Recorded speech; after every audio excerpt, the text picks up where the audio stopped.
कृष्णा। सभी का स्वागत है। भगवत गीता के माध्यम से श्री कृष्ण हमें बहुत ही गूढ़ ज्ञान दे रहे हैं। यह ज्ञान ऐसा है जिससे हम अपने जीवन को सरल भी बना सकते हैं और सफल भी बना सकते हैं। तो कुछ लोग कहते हैं कि ये सब भक्तिमय बातें, ये सब तो बड़ी उम्र में होता है, वृद्धों का काम है। लेकिन भगवत गीता वृद्धों का काम नहीं है, ये तो आपके जैसे पढ़े लिखे लोगों के लिए भगवान श्री कृष्ण ने बोली हुई है। ये यंगस्टर्स के लिए बनाई हुई है, यूथ के लिए स्पेशली बनाई हुई है, बच्चों के लिए स्पेशली बनाई हुई है कि बच्चे शुरू में ही सीख जाए कि उन्हें अपने जीवन को कैसे जीना है, ताकि वो अपने जीवन में सफल भी हों, भौतिक रूप से भी सफल हों और आध्यात्मिक रूप से भी सफल हों। वृद्ध लोग भी इसको सुनने की कोशिश कर सकते हैं, इसको समझने की कोशिश कर सकते हैं। उनके लिए भी अंत समय के पास भी जैसे कहते हैं कि भगवत गीता का 8वां अध्याय उन्हें सुनना चाहिए। लेकिन पूरी की पूरी भगवत गीता हर किसी आयु वर्ग के लिए है, बच्चों के लिए, बूढ़ों के लिए, यंगस्टर्स के लिए है, जो व्यवसाय में है उनके लिए है, नौकरी पेशा लोगों के लिए है। ये भगवत गीता सबके लिए है। इवन पॉलिटिशियंस जैसे महात्मा गांधी, उन्होंने भी इसकी महिमा को जाना है। बड़े बड़े साइंटिस्ट ने भी इसकी महिमा को जाना है। जो साइंटिस्ट लोग होते हैं, जो स्पेस रिसर्च करते हैं, वो लोग भी भगवत गीता ही पढ़ते थे। भगवत गीता पढ़ने के बाद ही वो अपने कार्य पर लगते थे। तो हम आप तो बिल्कुल सामान्य पुरुष हैं, तो हमें भगवान के आदेशों को सुनना चाहिए कि भगवान ने हमें क्या करने को कहा है, और अपने जीवन में जो जो हमारे सामने सिचुएशंस बनती हैं, हमें उन्हें किस तरह से टैकल करना है, किस तरह से डिसीजन लेना है, ताकि हम भौतिक रूप से भी सफल हों और आध्यात्मिक रूप से भी। तो आइए भगवत गीता का पाठ आगे बढ़ाते हैं। तो सबसे पहले हम भगवान की वंदना करेंगे और गुरु महाराज की वंदना करेंगे, क्योंकि वंदना करने से गुरु महाराज की कृपा हमारे ऊपर आती है, भगवान की कृपा आती है, उनका आशीर्वाद हमें मिलता है। तो हम अपने पाठ को सही तरीके से कर पाएं, क्योंकि भगवत गीता का पाठ करना, सुनना एक बहुत ही महत्वपूर्ण चीज़ है। हर कोई ये पाठ सुन नहीं सकता। जिसकी किस्मत जागृत होती है, भाग्य उदय होता है, वही इस पाठ को सुन भी सकता है, क्योंकि पाठ सुनने के बाद काफ़ी सारे बदलाव हमारे जीवन में देखने को मिलेंगे। किस तरह के बदलाव? पॉजिटिव बदलाव, ना कि नेगेटिव। तो उससे अब हमारी सोच भी शुद्ध होती है, हमारे कार्य करने की क्षमता भी बढ़ती है। तो आइए भगवान की वंदना करते हैं, गुरु महाराज की वंदना करते हैं। सभी को नमस्कार, हरे कृष्णा। ओम ज्ञानतिमिरान्धस्य ज्ञानाञ्जनशलाकया चक्षुरुन्मीलितं येन तस्मै श्रीगुरुवे नमः। श्रीकृष्ण चैतन्य प्रभु नित्यानंद श्री अद्वैत गदाधर श्रीवासादि गौरभक्तवृंदा। हरे कृष्णा कृष्ण कृष्ण हरे हरे, हरे राम राम राम हरे हरे, हरे कृष्णा। तो अध्याय 3 चल रहा है भगवत गीता का। हमने पहला अध्याय और दूसरा अध्याय सफलतापूर्वक पूर्ण किया है। तो अध्याय 3 में अब भगवान कर्मयोग का संदेश दे रही हैं। कर्मयोग के संदेश में जो लास्ट टाइम हमने किया था, भगवान ने लास्ट टाइम किन श्लोकों के माध्यम से कौन से उपदेश हमें दिए हैं? श्लोक नंबर 29, 30 और 31 तीसरे अध्याय के। तो भगवान ने इन श्लोकों के माध्यम से हमें बताया है ज्ञान के बारे में, कि हमें ज्ञान लेना चाहिए, पूर्ण ज्ञान होना चाहिए और अपने सभी कार्यों को भगवान को समर्पित करना चाहिए। ज्ञान के अभाव में ही इंसान माया से प्रभावित होता है और वो अपनी भक्ति सही से नहीं कर पाता और गलत डिसीजन लेता है, इसलिए वो लाइफ में सक्सेसफुल नहीं होता और फिर भगवान को दोष देने लग जाते हैं कि भगवान आपने ऐसा किया, वैसा किया। लेकिन वो अपने कार्यों को श्रद्धापूर्वक भक्तिमय ढंग से करते नहीं है, इसी वजह से वो सफल नहीं हो पाते।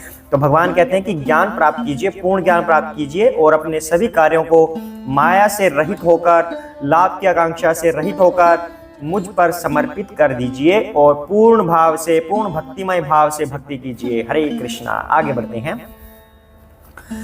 ये तु एतदभ्यसूयन्तः न अनुतिष्ठन्ति मे मतम् सर्वज्ञान विमूढान् तान् विद्धि नष्टान् चेतसः। हरे कृष्णा। किंतु जो ईर्ष्यावश इन उपदेशों की उपेक्षा करते हैं और इनका पालन नहीं करते, उन्हें समस्त ज्ञान से रहित, दिग्भ्रमित और सिद्धि के प्रयासों में नष्ट भ्रष्ट समझना चाहिए। हरे कृष्णा। तो भगवान क्या कह रहे हैं कि जो लोग ईर्ष्यावश इन उपदेशों की उपेक्षा करते हैं, मतलब क्या हुआ? भगवान के पास गोपियां हैं, भगवान वो कृष्ण ही ज्यादा भगवान है क्या, मेरे पास भी गोपी, I have also my gopis.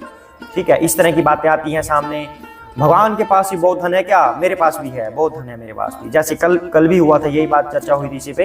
तो वही बात आज कृष्ण कह रहे हैं कि जो ईर्ष्या नहीं करते भगवान से, वो भगवान के उपदेशों का पालन करें, तब उनको सफलता मिलेगी। कहते हैं जो उनका पालन नहीं करते, समस्त ज्ञान से रहित और सिद्धि के प्रयासों में नष्ट भ्रष्ट समझना चाहिए। अब फॉर एग्जाम्पल, मार्केट में बहुत सारे धर्म गुरु हैं, लेकिन कुछ गुरु पूजनीय हैं, उनको मेरा प्रणाम। बहुत ही बड़े बड़े गुरु हैं, विद्वान लोग हैं, रिद्धि सिद्धि उन्होंने प्राप्त की हुई है, उनको प्रणाम है। लेकिन जो दूसरे कुछ गुरु होते हैं जो दिखावा करते हैं, वो क्या करते हैं, वो भगवान के आदेशों का पालन नहीं करते।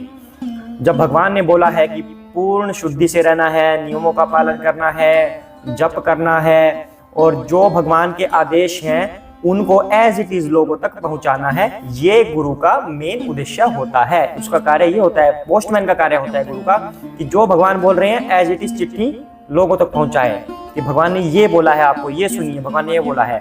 लेकिन वो भगवान की उपदेशों को लोगों तक नहीं पहुंचाते, उसकी बजाय कुछ और ही पहुंचाने लगते हैं। क्या पहुंचाते हैं? अब थोड़ा सा मोटिवेशन कर दिया कि आपको ऐसा करना चाहिए, माता पिता के पैरों को छूइए, इस तरह की बातें ज्यादा बोल दी। वैसे हालांकि ये बातें भी सही हैं, पर मैनर्स के अलावा भगवान की बातों को नहीं दे रहे लोगों को। थोड़ा सा सॉन्ग गा दिया, कोई सिंगिंग कर दी, माहौल सा अच्छा बना दिया, आकर्षक माहौल बना दिया, ये सब करेंगे कि लोगों को सिर्फ एंटरटेनमेंट हो और उनके पीछे जनता जुड़ जाए, उनके पीछे लोग जुड़ जाए, काफी सारे भक्तों की भीड़ जम जाए। पर ये क्या भगवान के उपदेशों का पालन कर रहे हैं? नो, ये भगवान के उपदेशों का पालन नहीं कर सकते, क्योंकि भगवान तो इन तड़क भड़क की दुनिया से बहुत दूर हैं, एक शांत वातावरण में है। भगवान के उपदेशों को अगर कोई किसी को सुनाता है, तब वह निश्चय ही खुद भी उसका पालन करेगा।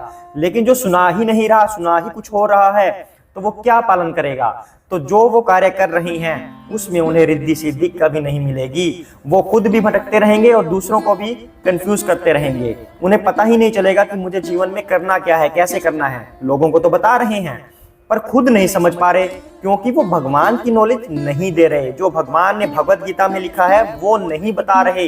इवन जो भगवत गीता भी मार्केट में कई तरह से आती हैं, वो भी अलग अलग राइटर्स ने लिखी है, और वो उसका संदेश कुछ और ही बदल देते हैं। तो कहते हैं कि जो लोग भगवान का आदेश, भगवान के उपदेशों को लोगों तक नहीं पहुंचाते, उन्हें नष्ट भ्रष्ट समझना चाहिए, क्योंकि वो खुद भी उसका पालन नहीं कर रही। हरे कृष्णा। आगे बढ़ते हैं। सदृशं चेष्टे स्वस्याः प्रकृतेः ज्ञानवानपि प्रकृतिं यान्ति भूतानि निग्रह किं करिष्यति। हरे कृष्णा। ज्ञानी पुरुष भी अपनी प्रकृति के अनुसार कार्य करता है, क्योंकि सभी प्राणी तीनों गुणों से प्राप्त अपनी प्रकृति का ही अनुसरण करते हैं। भला दमन से क्या हो सकता है? श्री कृष्ण ऐसा बोल रहे हैं कि हर कोई व्यक्ति प्रकृति के तीनों गुणों से ओतप्रोत होता है, रजगुण, तमगुण, सतगुण। तो इन तीनों गुणों के आधार पर ही वह कार्य करता है। मान लो किसी में रजोगुण बहुत ज्यादा है, उसकी भोग करने की तीव्र इच्छा है कि मुझे भोग करना है, भोग करना है, तो उस पर दबाव डाल दे कि तुम्हें कंट्रोल करना है, ये कंट्रोल करना है। वो कह रहा है मुझे भोग करना है, दूसरा कह रहा है तुझे कंट्रोल करना है। तो उसके दिमाग में ये बैठ गया कि कंट्रोल करना अच्छा है, इन इंद्रियों का दमन करना अच्छा है। इच्छा हो रही है उसकी, मुझे भोग करना है, मुझे आइसक्रीम खानी है, मुझे प्याज लहसुन खाना है, मुझे मीट खाना है, मुझे मदिरा पीनी है। पर उसका मन बुद्धि कह रही है कि नहीं, गुरुजी ने बोला था नहीं खाना, नहीं मुझे नहीं खाना, नहीं मुझे नहीं खाना, खाना है नहीं खाना है, खाना है नहीं खाना है। फंस जाएगा। मतलब दमन करने की कोशिश कर रहा है, लेकिन दमन हो नहीं रहा। तो भगवान कह रहे हैं कि जो तीनों गुणों से ओतप्रोत होकर कार्य कर रहा है, तो वहां पर दमन करने से भी क्या होगा? अर्थात हमें अपनी बुद्धि को शुद्ध बनाना है, हमें अपने हृदय को शुद्ध बनाना है। तब ऑटोमेटिकली ही हम वो कार्य नहीं करेंगे जो वर्जित हैं। तब दमन करने की आवश्यकता नहीं होगी। हालांकि कुछ कार्य दमन करने ही पड़ते हैं, जैसे कि कोई मीट खा रहा है, उसको भक्ति में लेके आना है, तो वहां पर दमन करना आवश्यक है। कहेंगे कि नहीं तुम्हें मीट नहीं खाना, रोक के रखिए इस चीज को, नहीं खाना, तो दमन करना अच्छा है। धीरे धीरे धीरे धीरे भक्ति में आएगा। और अगर दमन भी नहीं करेंगे हम, तो सारी दुनिया में हाहाकार मच जाएगा, असभ्य हो जाएंगे लोग, सब एक दूसरे को तंग करने लग जाएंगे।